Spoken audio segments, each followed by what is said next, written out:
The advice and opinions expressed by the host of Autism Live and her guests are meant solely as suggestion and should not be in any way construed as child-specific advice. The Center for Autism and Related Disorders advises working with a board-certified behavior analyst who has experience with autism before starting any intensive behavioral intervention. Any choices you make in determining your child's treatment are completely at your own discretion.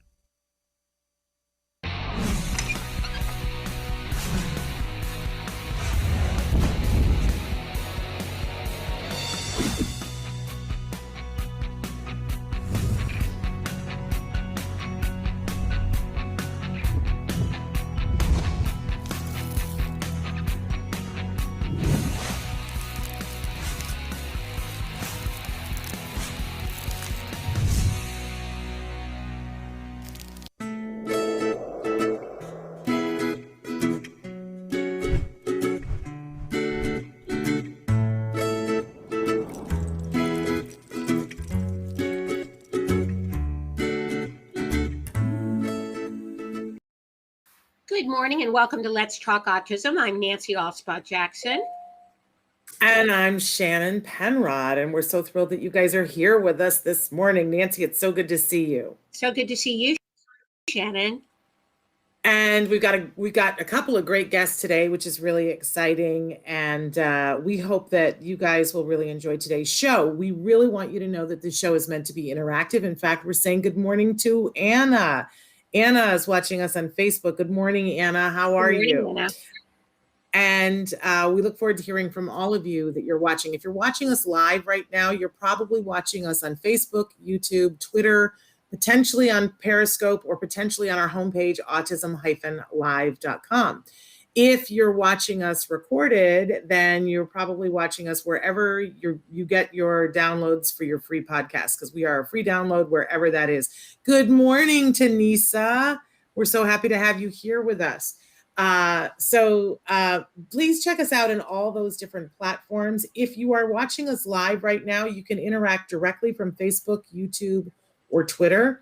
If you are on our homepage, autism-live.com, there is a chat button where it isn't an interactive, we can't talk back to you, but you can send us messages on our homepage. So if you're watching us in podcast and you're like, I'd really like to get a question answered, that's the place to do it. Of course, you can always email me at s.penrod@autism-live.com. And if you want to, we're saying good morning to our guests who have written in and said that they're excited to be on the show. If you would like to email Traven, we've never said this before, but you can email Traven at autismlive@gmail.com, which is very easy to remember. There's no hyphens in it, which we really, really like. But excited to be here this morning, Nancy. We've got a lot to cover and news to cover, but our guest later on today, Yadira Calderon, is going to be here with her beautiful daughter, who is a brilliant artist and goes by Rainbow Mosho. Mm-hmm. So we're so excited that they're going to be joining us in just a little while. They've been on the show before, and they're always a delight and an inspiration. And so we're really looking forward to chatting with both of them. And you guys can start writing in questions about any of that at any time. We love that. But Nancy, we like to get started with something that we call In the News, right? Where we cover news stories. And I'm trying to save paper, so right. I'm trying to be not the Luddite that I am. And here we go. So I've got my news stories supposedly on my desktop, but it's hard for me. Yeah, I've got mine on my iPhone. So if you see me looking down, I'm referring to them on my iPhone. All right. We're trying to save some paper and ink. Right. So you want to start with the first story about the autism spectrum quotient? Yeah, this is one of those things. Can I just say that last week when we on the show, we're still doing this. We asked you guys to be tweeting at Bill Maher. And the hashtag we want you to tweet at him is Give Bill Solar. We want Bill Maher to cover the story about the Department of Defense and how they are determining, right? They've determined already that ABA is not effective, and they are getting ready, we believe, because they've already published and said, the Department of Defense does not pay for medical treatments that are not effective. We have found ABA not to be effective. And so we are literally waiting for any moment for the DOD to say that they're no longer funding ABA for the children of military families that have their insurance through military, which would be catastrophic. Catastrophic. Right? And as we were talking about this last week, we were saying, here's the main issue, right? It's like, we don't dispute that they have a right to look at things, take data, and see for sure that something is effective. That only makes sense. But if you're going to do it, you have to do it right. And they're using a tool. There's many different reasons why they're not doing it right. First of all, they didn't offer ABA to people where they could get it and said, see, it doesn't work because they didn't get it. That doesn't work. But even like more shocking than that is that the process that they're using to evaluate the data to see if ABA is effective is something called a PDDBI. And the person who created the PDDBI, Ira Cohen, who is considered a top level autism researcher, has written a report in which he says that they did not use his tool correctly, that they messed up the criteria and they did it wrong, and it invalidates their data, and that it needs to be gone back and look at. Now, as I was talking about this with people this week, Nancy, everybody was saying, how can they do that? That just seems so, why would they misuse? Like, that makes no sense. And yet we have another story where for a decade, people have been misusing a tool to diagnose autism, and they've just discovered it. This is crazy to me. I know. It's hard to believe that this can happen. But as you said, this is yet another tool that has been misused.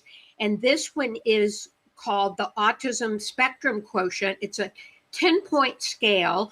It's known as the AG10, and it's an internationally used technique to diagnose autism. Individuals agree or disagree with statements that can highlight whether they might have signs of autism. Now, a score of 6 or above on this scale should signal that an individual needs to be referred to a specialist, psychologist, or psychiatrist.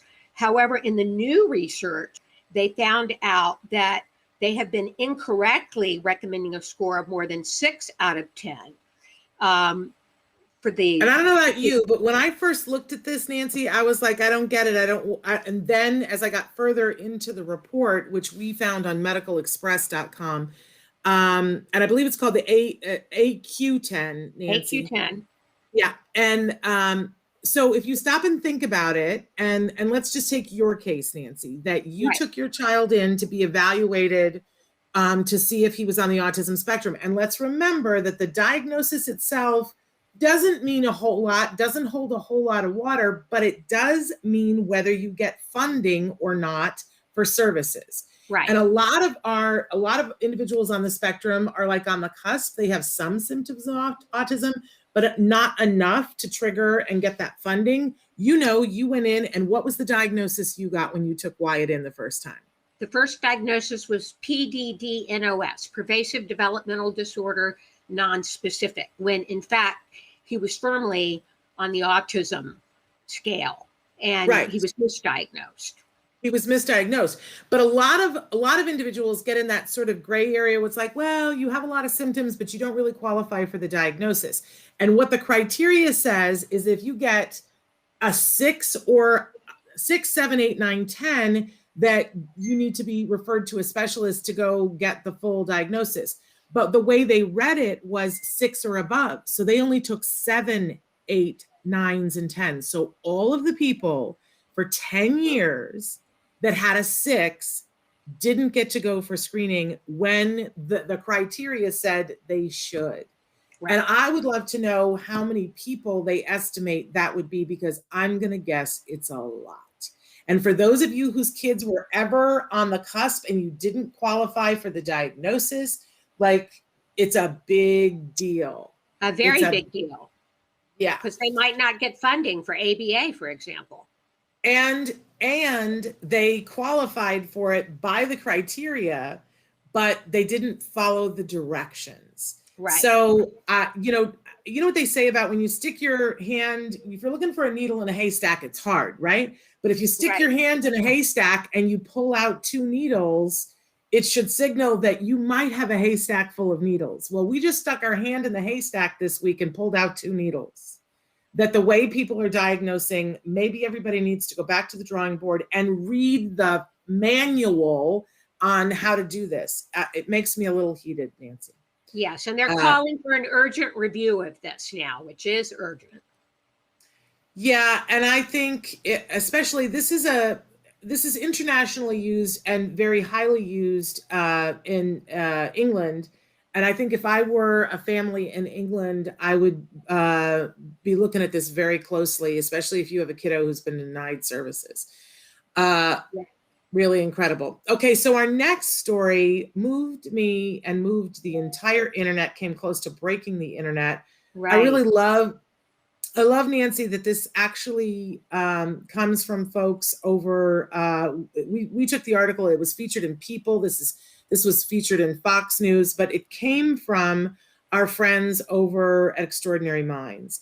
And I don't know if you guys have seen this, but a 20-year-old went on, why can I not think of the name? LinkedIn. Yes, thank you. And part of, you can post things on LinkedIn, and he put a letter to his future employer. Yes. And I don't know, Nancy, do you want me to read it? Sure. He said, I realize that someone like you will have to take a chance on me. I don't learn like typical people do. And he went on to say that I would need a mentor to teach me, but I learn quickly once you explain it. I get it. I promise that if you hire me and teach me, you'll be glad that you did. I will show up every day, do what you tell me to do, and work really hard. And he wants to be an animator, which is probably why I guess our friends at Exceptional Minds heard about it. I think he's one of their students in actuality. I think this was part of this was I think that as students there do things in their 3-year program, one of their things is to make their LinkedIn, because that's how professionals. Right. I'm so bad at LinkedIn. I couldn't even remember what it was called. I have a LinkedIn page, but I don't know what email I started it with, so I can't even retrieve the password. Right. I'm hopeless. I'm not good at those kinds of things. And can you imagine? There have been employers over the years who've looked at me and said, she can't put together and remember her password to her LinkedIn, then, she's not the right candidate for us. And yet I'm totally capable of doing other things. Right. Not all of them, but some of them. But Nancy, I think this really cuts to the chase of it. Here on Autism Live, we have had interns. I'm very proud to say that we've had interns that have been on the autism spectrum. We have had the opportunity, both of us, Nancy, to work with and alongside people who are on the autism spectrum. And it is a different experience. And sometimes it required for me personally to look at myself and say, why am I wanting it done this way? Is there a better way to do this? I think the key, Shannon, is, as you said, it is a different experience, but not any less than or more than, just a different experience than working with neurotypical people. And in some ways, I found it to be better if you're mindful and if you're looking. For me, one of the things that I've learned over the last 20 years is, and I'm still learning it, is that if you want to lead well, you have to look at your team, know what their strengths are, and know when they need support. And that's everyone. That is not just folks on the autism spectrum, but it does, it's a different way of looking at things. And we've had some really incredible experiences with folks on the spectrum. But it is, I do need to acknowledge that it's different. I can hear our friend Joanne Laura talking about the fact, though, that every single person on this planet has the right to have a seat at the table. And you don't get a seat at the table unless you have a job. And, there was a time, Nancy, I don't know how you feel about this, but I can remember when I first met Joanne, and I said, well, not everybody can work. I remember saying that to her, and Right. Joanne, those were Right. fighting words to Oh, Joanne. yeah. She would disagree with you strongly on that. Oh, and she would read me the riot act, and she would go, who do you think can't work a job? And is that because you haven't given them the skills? Is that because you haven't given them the patience? Who? You point to me and tell me who doesn't deserve the right. And I said, oh, it's not about deserving. Is everyone capable? And she said, yes, everyone is capable of working. They're just not capable of doing the same job. Right. But every single being on this planet has the ability to learn, and they all have the ability to work. And she put her money where her mouth was, because she created a business, Glorious Pies, and there were a huge range of young adults on the spectrum that worked for Glorious Pies, doing everything from stocking the pies to selling them and dealing with the public, depending on their skill level. So she was very good at breaking that down. And listen, even she learned along the way, because as they were starting that pie business, I know in the beginning she was looking at her team as a good leader and going, okay, I know this kiddo is going to be good with the money thing, and there was a whole thing that they had to run the card on this thing, and it was a learning curve. And listen, at one point I manned the booth, and I was like, I don't know what to do. And the kids took it away from me. They were like, don't worry, we got it for you, right? But I was like, I don't know how to do this. But even Joanne learned that there were kiddos who other people would have looked at and said, this kid is pretty impacted. I don't think that they're going to be able to do this, who worked the booth and did other jobs and then stepped up and learned how to take the money, how to swipe the card, how to, even if they were non-vocal, to communicate, thank you, and here's your card back. One of the students that I remember an incident that they were at an event, and she had assigned them to go in a group to walk around this conference and hand out pamphlets. And one kiddo was in charge to make sure that they all stayed together. Well, that kind of fell apart. And there was a moment where they came back and they were missing one, and she was literally panicked and thought, oh no, where is this other worker of mine? And went and found that they had handed out all of their pamphlets and were on the job working, doing what they were supposed to do. Mm-hmm. Above and beyond what she maybe initially at the start of the day had thought that they were capable of. But then we learned that he super loved that and that he was good at that. So, I love this. I love that this young man is putting it out there on behalf of all of our kids and saying, listen, I might need a little bit more support, but I'm going to be worth it. I'm going to be worth it. It's really great. And his parents and siblings have been blown away by this whole experience. They're busy. He's gotten some job offers, in fact, and they're busy going through all the responses. Like you say, it almost, forget Kim Kardashian. Ryan almost broke the internet, right? With this letter. And the parents are going through the letters with him, and they're just really taking it all in and sitting back and enjoying this moment. They said, whether it's just his 15 minutes of fame or goes beyond that, it's been an amazing experience and really has restored their faith in people. Well, I just think that it's remarkable, and we're wishing him luck. And when he finally figures out which job offer he's going to take, we'd love to have him on the show talking about where he's going to work. And kudos to the employers who are offering, who get it, because that's what we need more of. If that was like peanut butter and we could just spread that over the entire globe, then the world would be a better place. It sure no would, doubt about it. Yes. So really remarkable. So we're really excited about that. And Ryan. Good luck to Ryan. Yes.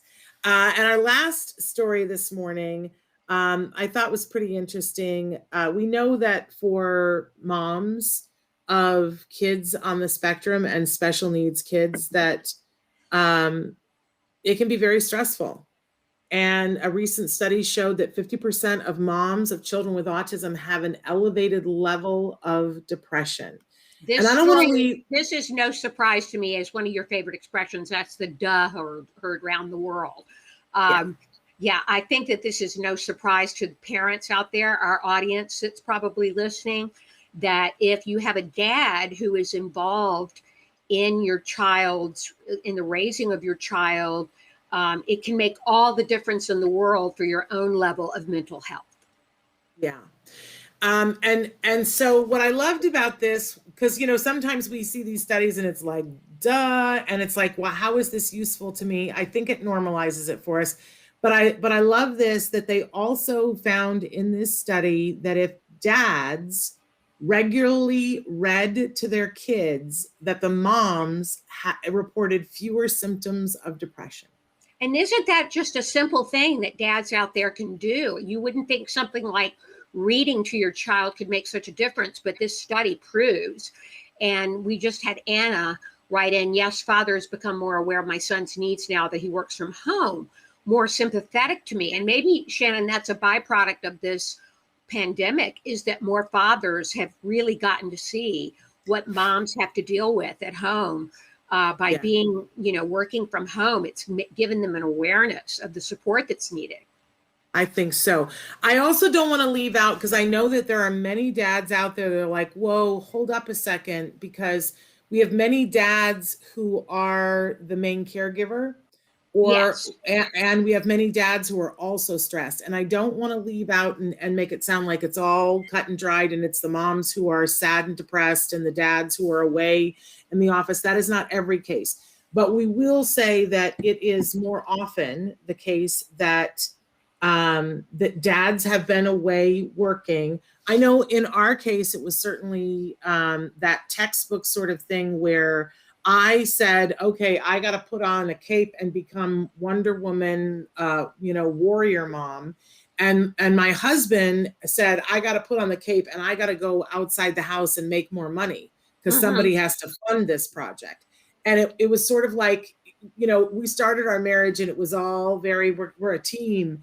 And like, the poo hits the fan. And we said later on, we laughed at ourselves and it was like we instinctively dialed back to 1952 standards. Even though we were both working outside the home, I was like, I have to become the happy homemaker. And my husband felt this real pressure to provide. And it wasn't necessarily the roles that we wanted to be cast in, but we did sort of dial back to, I don't know, something primordial. But I do want to make sure that we say that it is stressful for all of the caregivers, and that this study looked at ways that they could reduce the stress. And for moms, if dads read to their kids regularly, it was significant. So I think that's good news. They also said that joining a group where you can talk to other people, getting counseling, and definitely getting respite. And we're finding that most states have some sort of respite program where they will help you to pay for a babysitter of sorts. In some states, you have a choice. Like in California, you just call a service and they send somebody, or you can hire somebody and train them yourselves, and then they put in a time card. But respite's important. And Yes, I don't know what I'd do without my respite caregivers. I have a couple that works with me with Wyatt, and I'm a single mom. My husband passed away 5 years ago, and I could feel that void immediately, Shannon. It was definitely, the support level went down and my stress level went up. Well, and Nancy, I think we don't talk enough about some of the additional stressors that families have, because there are a lot of single parents out there, a lot of them who are struggling, and this pandemic has made it worse for them because some of them have not had contact with other adults. And it's so important that you find an online group to be able to talk to other people. When I think about in the time that I have known you, Nancy, when I first met you, you were a very happily married woman, and your husband was an awesome dad, and he was very involved in Wyatt's life. Yes, and I can remember I was a little like mystified sometimes because you would say things to me like, well, I'm going on a retreat this weekend. so that I can go be with the monks and I'm going to meditate. And I would be like, who are you? And I was like, how are you doing that? And you were able to say to me, well, it reads, and we've got some help and support, but, Reed knows how important it is for me to be able to go and do that. And then, of course, your husband, who had battled cancer before, went through several different bouts where he was battling cancer again. And you not only had your job and Wyatt to take care of, you had the loss of your spouse helping to take care of Wyatt, and then you were having to take care of Reed. Right. And then you were having to take care of all the financial fallout of when a spouse is terminally ill. Nancy, I mean, you're a rock star, and you handled it all with grace. And I can't even imagine for other people having to go through that. And ultimately, Reed, who, I remember in the last days, Reed said to me, he said, I don't want to leave her alone with this. Right. It was like the one thing that he didn't want to do. He felt so bad about it, but he didn't get to choose. No. And you didn't get to choose. Right. And those, like, I just have to tell you how much I love you and respect you and how in awe I am of you, because I don't know if I could have done what you did. I really don't. I really appreciate that. Well, you do what you have to do. You step up. And I know there are a lot of parents that watch our show that can relate to that. Parents that, as you say, are single parents raising their children. And you've got to learn to call on your support systems. If you don't have, if it's not a double parent household, you learn to get other support. And thank God, as I said, that we have respite. And I have that support, John and Andrea, who work with Wyatt. I don't know what I'd do without them. It's just, you do what you have to do. Yep. But I do want to say that I think that this study has reminded us of something really important. And, for those of you who are in a relationship with your significant other, I would take this study back to them and say, hey, can I ask you a favor? This study has shown that that moms have fewer symptoms of depression if dads will just read regularly. Is that something that you could commit to, is to read to our child, for 15, 20 minutes every night? Right. And see if they'll do it. And, I know that there's a possibility that they will say, no, I'm just not comfortable. But let's say this. Let's say that isn't even the end of the conversation. That if they say, no, I'm just not comfortable doing that, then ask someone to help teach your spouse how to read to your child, because that's something that they shouldn't miss out on. And it's a great way to start. For those of you who don't have a significant other living with you, and Nancy, we've had this conversation before too. You know how people always say to you, well, if there's ever anything I can do. Right. Right. And you're like, yeah, you think that they don't mean it, but they generally do if they say that. Right. Well, and sometimes I think it's just something, it's lip service, right? But this is where the rubber meets the road, right? To go, the next time somebody says that to you, if there's ever anything I can do for you, I want you to take them up on it and say, you know what? Whenever you can you come and read to my child? I will still be here, but I would like it if you would come and read to my child. There's been a study that shows that when children are read to regularly, that it reduces the stress of the mom. Like, let's just throw that out there. And maybe your sister-in-law will come over and read to your child for 15 minutes. And let's think about all the things that might solve. It'll give you 15 minutes to breathe. You can be in the room meditating, right? If you need to be there to support. But it's because a lot of times we've all had the thing where our siblings don't know how to be with our child, right? Right. Or other family members who just don't know how to connect with our children. We're not asking them to connect, just read to them. But here's what will happen if they read to them. Maybe they'll start to connect with them. Yes. And maybe they won't feel the pressure of, I need to know everybody was like, I don't know how to be with a child with autism. And it makes me want to wring their necks, because I'm like, how do you be with any child? Do that. Right. That's something, this is something that had never occurred to me. My brother always says, how can I help? Yet he doesn't know how to help. And it's not necessarily a good thing for him to have Wyatt alone. And reading to Wyatt could be a great way for him to bond with him. Yep, it absolutely could. So let's put that out there. Do we actually have Ed Asner on watching us? It says we do. It says we have Ed Asner, but I wonder if we have the Ed Asner Family Center. But if we have Ed Asner, I know what you want to say to him, Nancy. I want to tell him that I've got spunked. That's right. I knew you were going to say that. Did you know that the Ed Asner Center has new T-shirts that they're selling in their store? Yes, everybody should go online. They have great T-shirts and coffee mugs.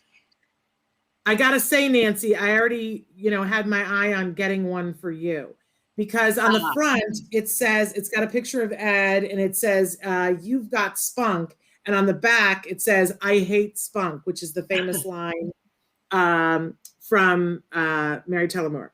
Right. So we're sending love to Ed and he is one of our favorite people around here at Autism Live. We just love Ed Asner.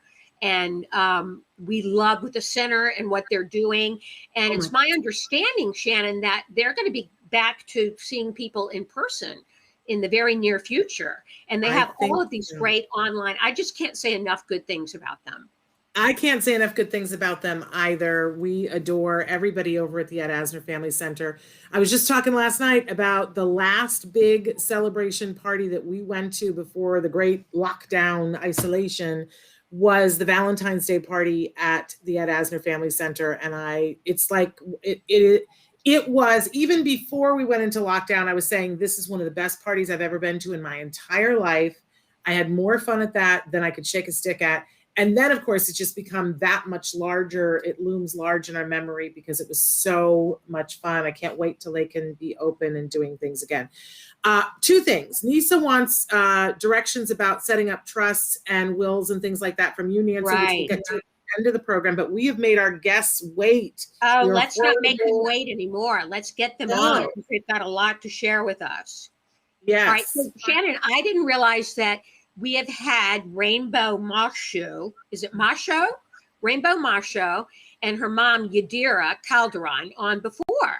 And so we want to welcome them back to the show. I want to give you a little bit of background about Rainbow. She was born in Athens, Greece in 2008. She was developing like any other child when at 30 months, she had a massive regression. Autism became a part of her life.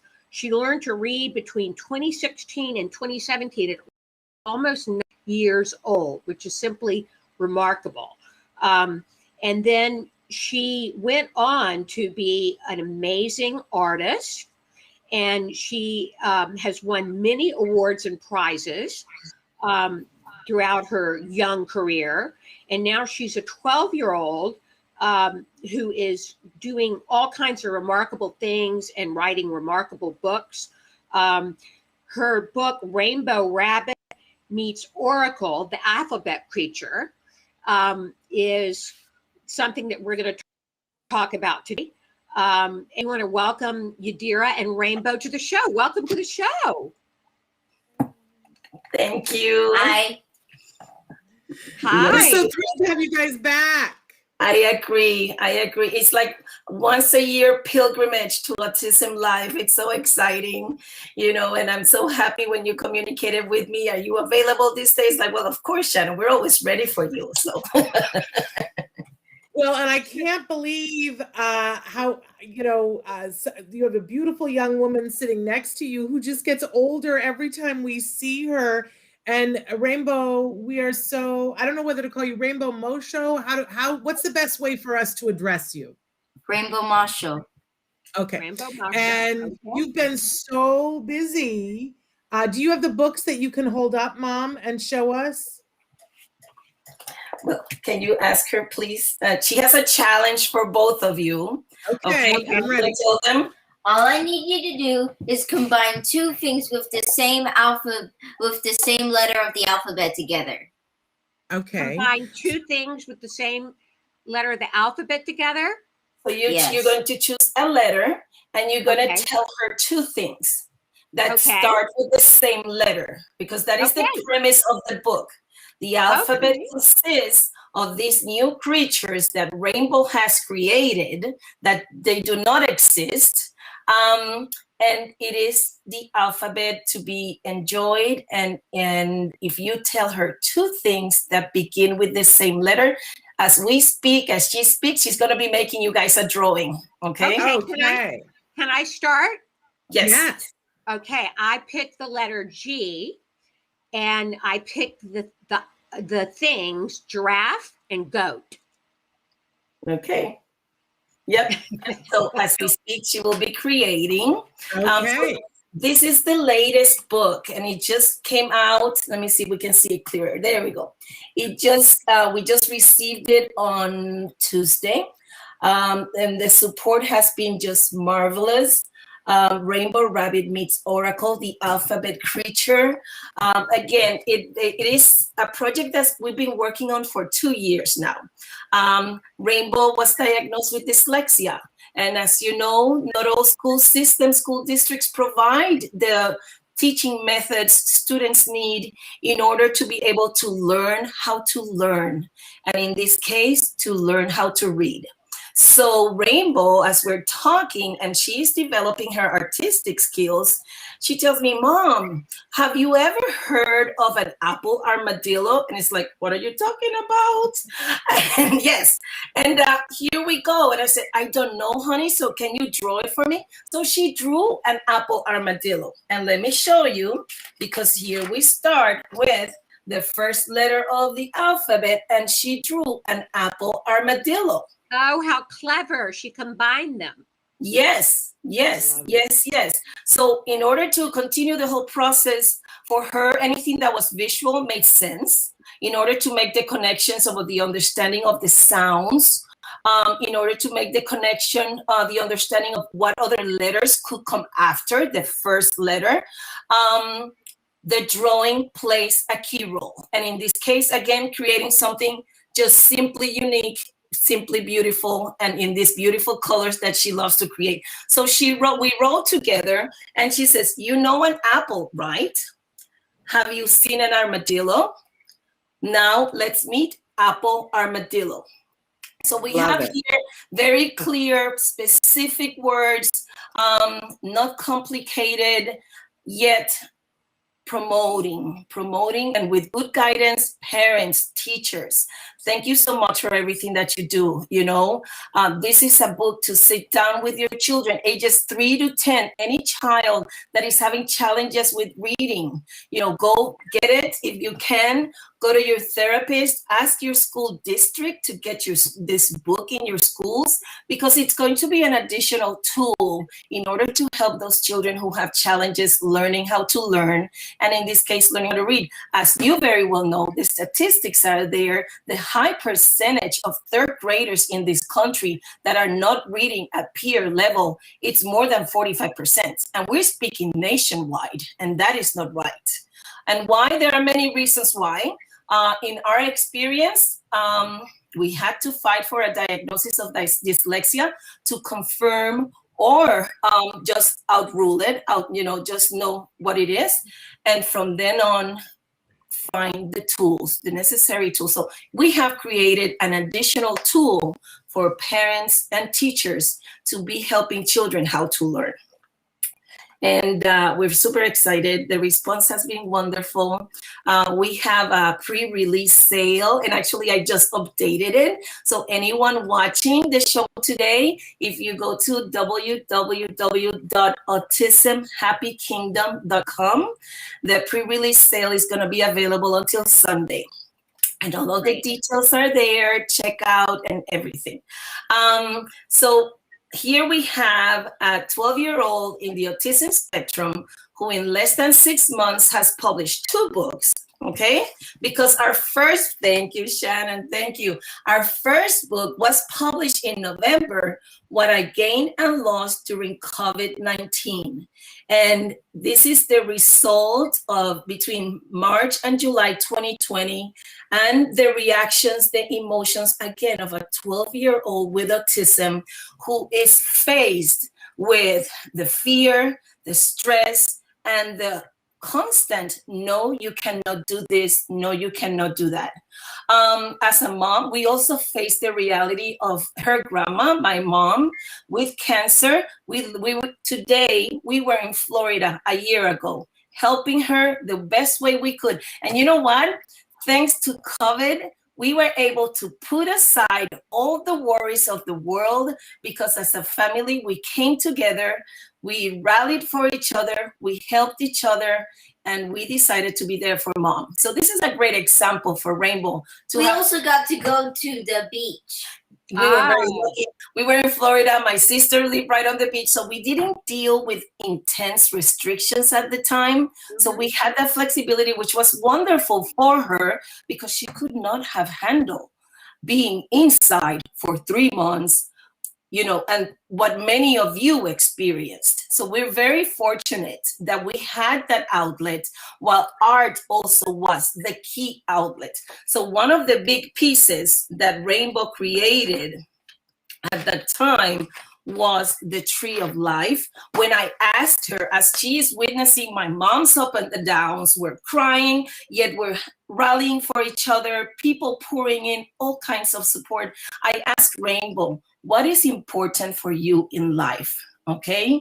And Rainbow had already created in 2019 a self-portrait. She drew herself as the elements. She drew herself as air, water, earth, and fire.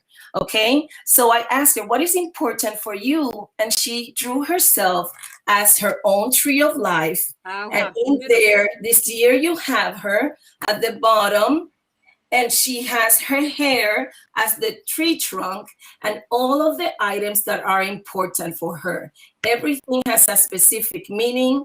Everything has a reason to be. Very personal, no doubt, but they have this incredible degree of humanity that we can all relate to. And again, this is a 12-year-old on the autism spectrum. Remarkable.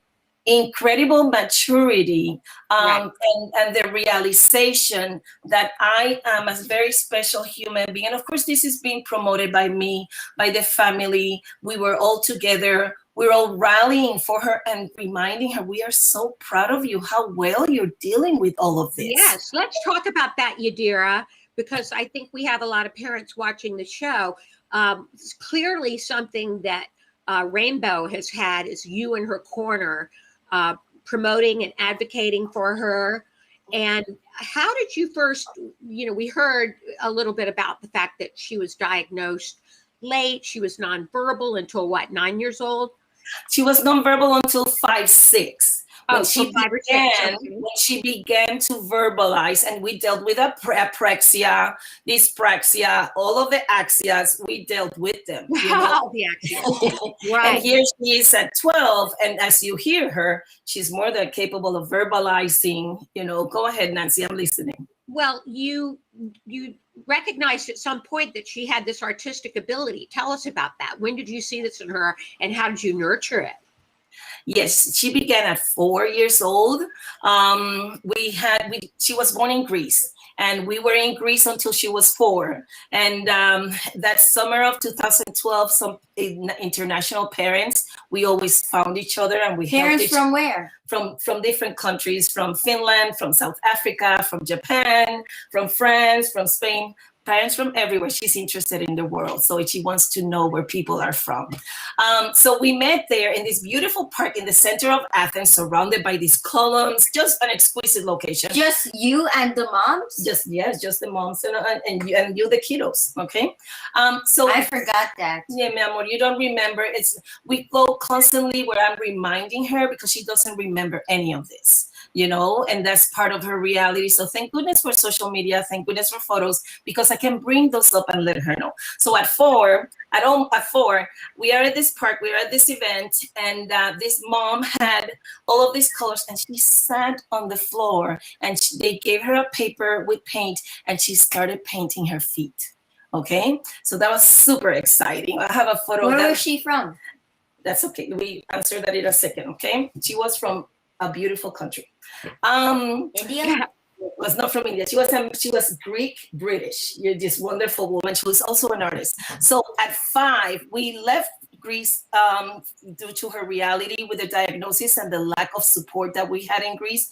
We arrived in Florida. So the summer of 2013, ESY, extended school year, we're very blessed that she had this incredible teacher.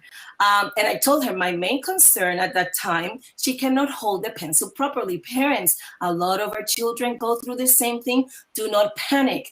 You know what the teacher told me? What? A week after that I told her this, it's like, your daughter knows how to hold the pencil properly. It's like, what did you do? I've tried everything. She said, easy. You just go get a little pencil that you use when you go play golf. You put a little bit of aluminum foil, put tape. I forgot about that. Yeah, mi amor, I know. Okay, thank you, Tomais. You put a little bit of tape so it's not too rough on their hands, and you keep working on them on the grasp, okay? So within 1 week, I told this teacher, my daughter knew how to hold the pencil properly. A week later, I gave Tomais, she wasn't Rainbow then, she was Tomais. I gave her this huge piece of paper and I didn't say anything. And all of a sudden, I see my daughter who did her first self-portrait, July 2013. She drew herself with these huge ponytails, huge eyes, and like 13 fingers in each hand. Just magical, just magical. So it began officially at 5 when she learned how to hold a pencil properly. From then on, we've always had art around us. She's never taken any classes. This summer of 2018, she participated in a 1-week art camp in Safety Harbor, Florida. And then at school, in the art sessions that she had, she always created these very fascinating shapes and forms. But in the last 2 years, you can see the transition of Rainbow coming into shape. Rainbow becoming the artist. Why? Because she is using, and come on, keep going, please, so you can show them. It's, remember, giraffe, goat, okay? I know. So she's creating. So Rainbow becoming this individual with charisma, with this great personality. But What's also, charisma? Charisma is like when you have this great spirit. Yeah. Okay, I think, am I correct? She always corrects. Yes, that's me. correct. Thank And you. she uses, my mom uses the word chef as chef. It's just my Latina, my Spanish roots, and it's hard for me to say it properly in English. So here we have Rainbow Mosho being created with this strong spirit where she's very humane. One situation that we experienced last January 2020, prior to the lockdown, January 6, 2020, here comes our friend Rainbow Mosho, and she tells me, Mom, I remember one of the summers that I went to summer school, they locked me up in the bathroom. I started crying. I just like, what? And she's like, I just remembered. And it's just like, I am so sorry. Actually, I remembered almost my entire life, but I didn't know how to explain it to you. That's okay. And that's why you did. My constant input to her is draw it. Anything you remember, anything you feel, anything you want to. And then I drew this. And then of how I was treated by people who didn't understand and cared about me back then. So she was 11 then, and this is what she's creating, letting me know her memory. And this is the beginning of the realization my daughter has PTSD. Okay. What's PTSD? Post-traumatic stress disorder. Okay. And I just hugged her tight. I told her, I am very sorry that I was not there for you, but I'll continue to be here for you now. We're going to be helping each other. We're going to find a solution to this. And you must rely on your art. And there was a time when I did nothing wrong and the summer camp left me at the summer camp and I started crying and Mom immediately found out and she knew how horrible the teachers were treating me and she took me out of the summer camp. Yes, because again, as parents, there's no learning curve for us parents. Like you just said, Nancy, we are thrown into a situation, we deal with it, we may find the support that we need. And if we are strong, powerful human beings, like all of us are parents, do not doubt it for a second. You are strong. This is hard. You may wonder, how the heck am I going to get out of this one? Well, you will. Okay, you will, and because your child needs you. And here I have my daughter needing me at that moment. And for parents who have children who are nonverbal, my respect. And I know that their children have experienced awful situations many times. And it is very important for parents to make sure that the children, without words, they can let them know if something is not right. I am very lucky that my daughter was able to verbalize it. Yes, go ahead. I forgot that when you heard that I was locked in the bathroom, I forgot that you hugged me tightly, saying that she was sorry that I had to. I forgot. That's okay. And it's okay if you forgive me. Or here we are. I also told Dad about it. Yes. I didn't know that. At first, I didn't know what PTSD was.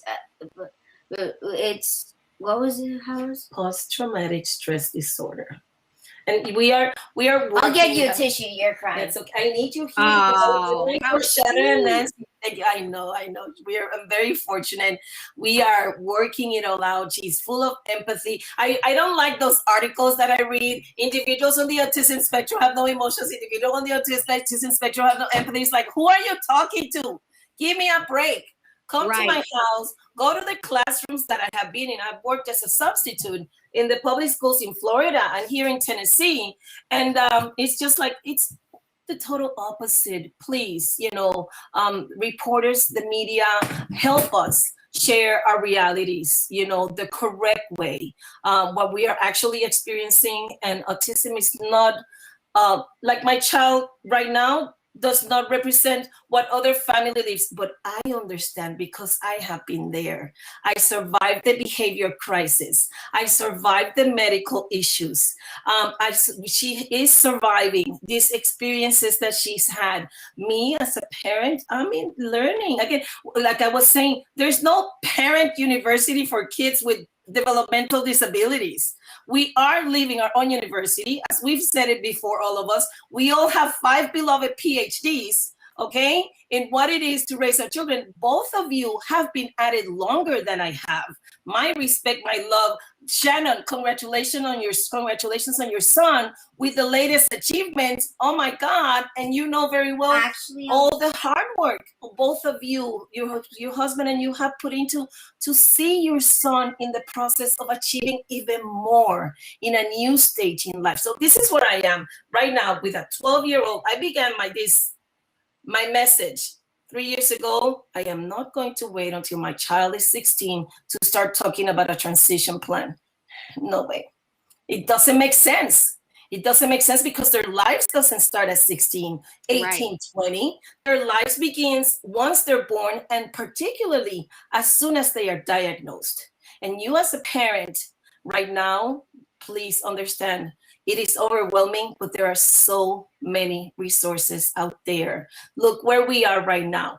We are speaking to 2 ladies that have vast experience, 20 plus years, that surviving, managing the autism spectrum. I have been surviving and dealing with it. Now we are in a high. We are in a high because the diagnosis is not what's ruling our lives. The diagnosis is that now we're dealing with puberty. Hello. You bring up such an important point, Yadira, about preparing our kids early on for the transition to adulthood, which you are doing, you and Yadira are doing. And this is something we talk about a lot on the show, is the importance of starting that process early. Totally. There's no Absolutely. doubt. You've just I'm just wet because I've been crying, weeping. But Yadira, you always take us to church, man. You are so inspirational. And I don't want to interrupt you, but we're running out of time. And Rainbow, we have a question for you. Nisa, everybody says how amazing you both are and how much love they love you so much. And they love how empathetic you are. But they want to know, how did you start understanding how to let your mom know what happens that makes you feel uncomfortable? How did you know to tell mom through, because a lot of times you tell mom through your drawings, right? How you feel? Yes, and sometimes it's not my drawings. I tell her face to face. Okay. Yes, because I ask her questions. Nisa, that's a great question. At this point with what Rainbow can do, and it has been developing for 10 years. Okay, this didn't happen from one day to the next. Everything I have done, I have always approached her day to day, that even when she was not speaking, I would ask her a question. How are you? How do you feel?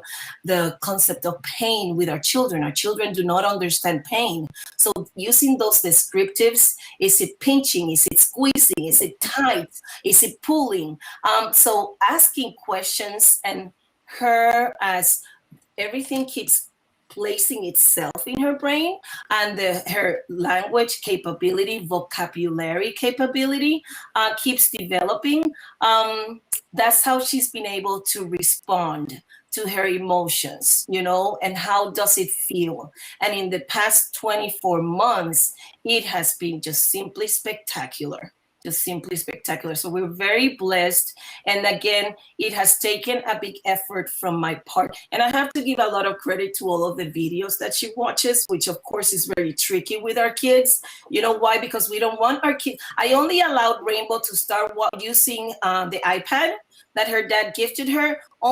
She's going to be 13, so only 4 years ago is when I started. When she was younger, she did not touch an iPad. She did, at home at least. She did not touch. Was I afraid to touch iPads? No, mi amor, it has nothing to do with fear. It has everything to do, because when she was not speaking and she was learning how to speak, I told myself, why would I let her be on an electronic product without guidance when I need her to learn to interact with all of us? So when she said at 8.5, 9, when she began using electronics, I would sit with her and I would ask her. When she was watching movies, we were watching the movies, and I would stop the movie and I would ask her, tell me, what did they say? What just happened here? And of course I played dumb. It's just like, what just happened here? Oh, what? And you played dumb? I did, honey. And then I would say something opposite of what actually happened, and she would proceed to describe what actually happened. Okay, to get all of the thought process going.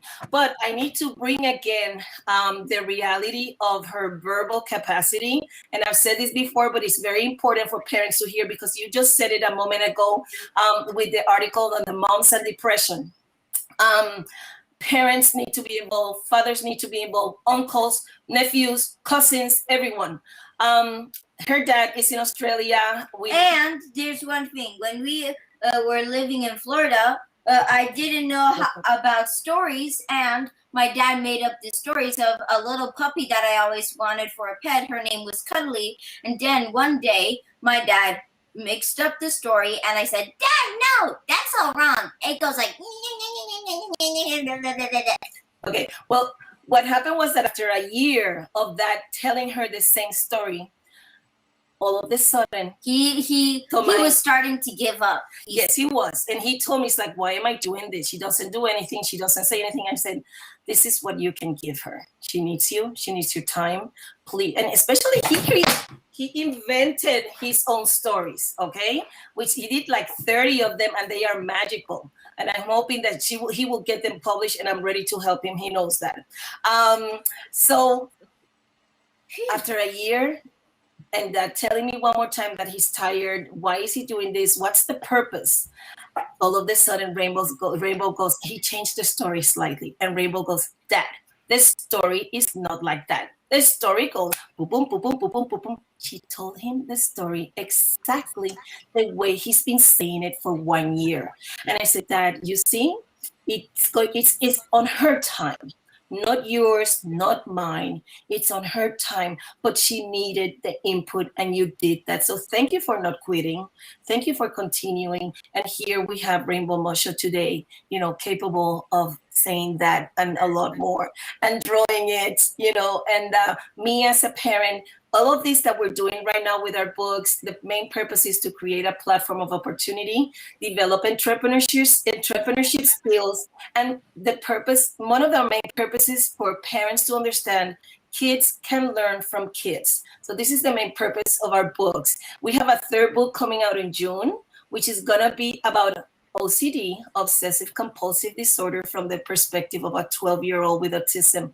This is huge. She created the story herself. The illustrations are all done. We are cleaning up the story, and it is very moving because it is a child wanting to know how, why some kids around me demonstrate these characteristics, and I explained to her that's OCD, obsessive compulsive disorder, and I told her you also have OCD, but in your case, your OCD many times does not have to do with 2 things.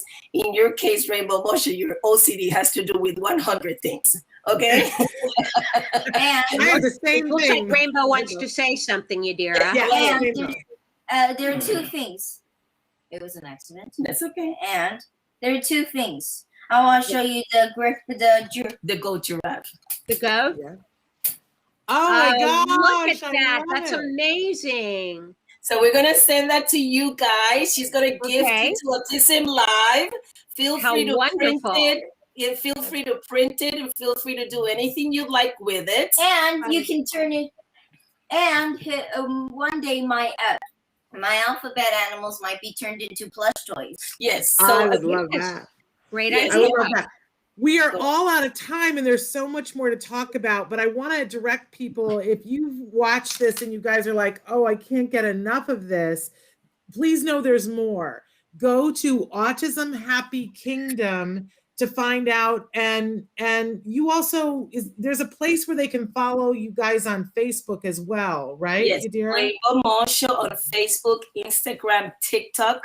They can find us. Crush Autism 14 on Twitter, and autismhappykingdom.com on the internet, where they can get our books, and we have a blog there. And 2 great big news. There's going to be a Rainbow Mosho website coming up around the summer, and we have some wonderful students from Vanderbilt University, my respect, who are helping us build an app for Rainbow Mosho for her books. So we have a lot of wonderful plans, and we thank so many people who have supported.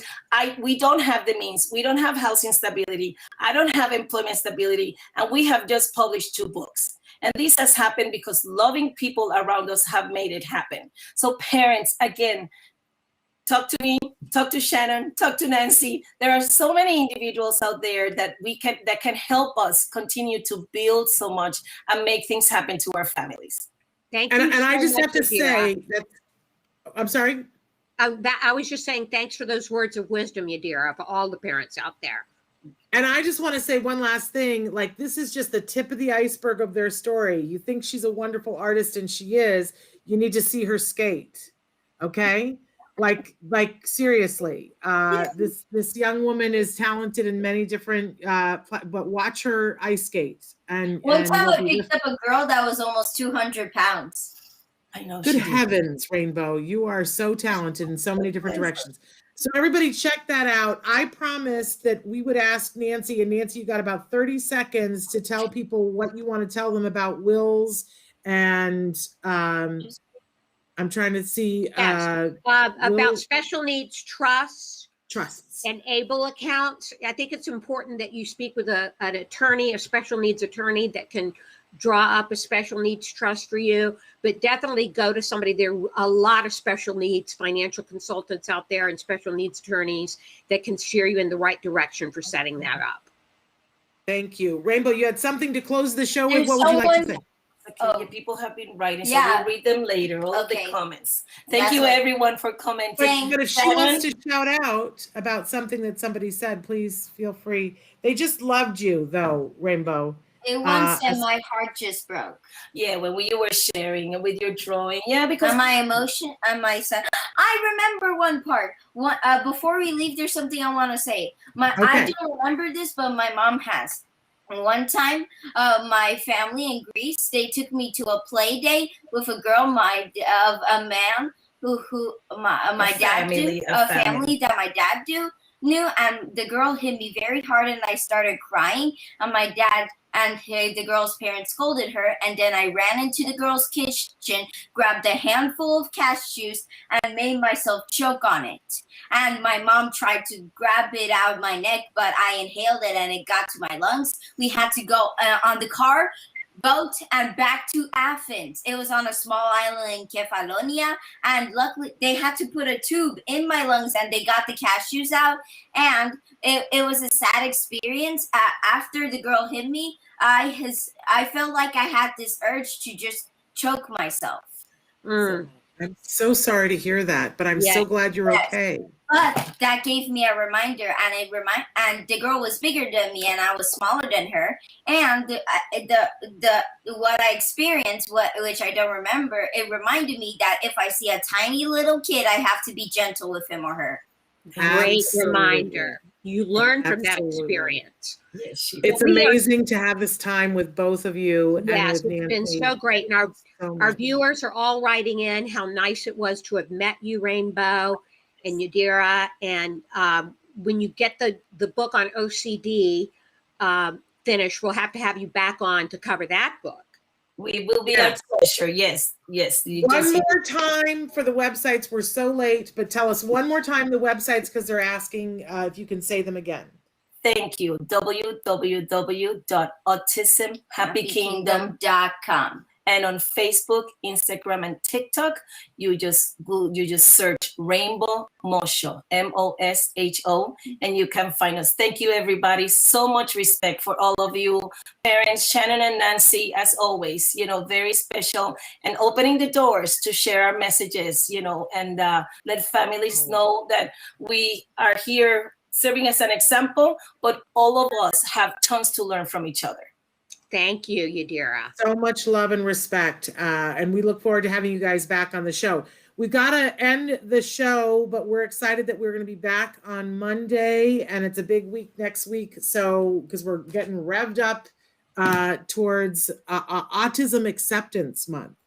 I don't know if you guys got the memo that it's Autism Acceptance Month. Oh, it's a month that we accept autism. Well, we're hoping that people will keep learning to accept autism. So that's the balance. Right. That's right. That's it. All right. Thank you so much. We're saying goodbye to everyone, and we'll be back on Monday. Until then, give your kiddos a hug from me. And give yourselves a hug from me. Bye-bye, everybody. Bye-bye for now.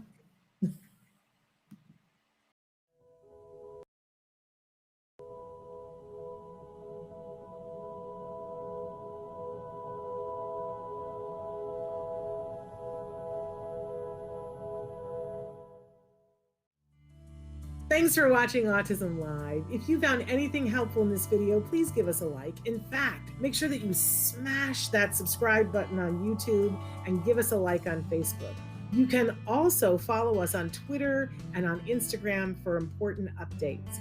And please download our free podcast wherever you get your podcasts. Thank you so much. See you next time.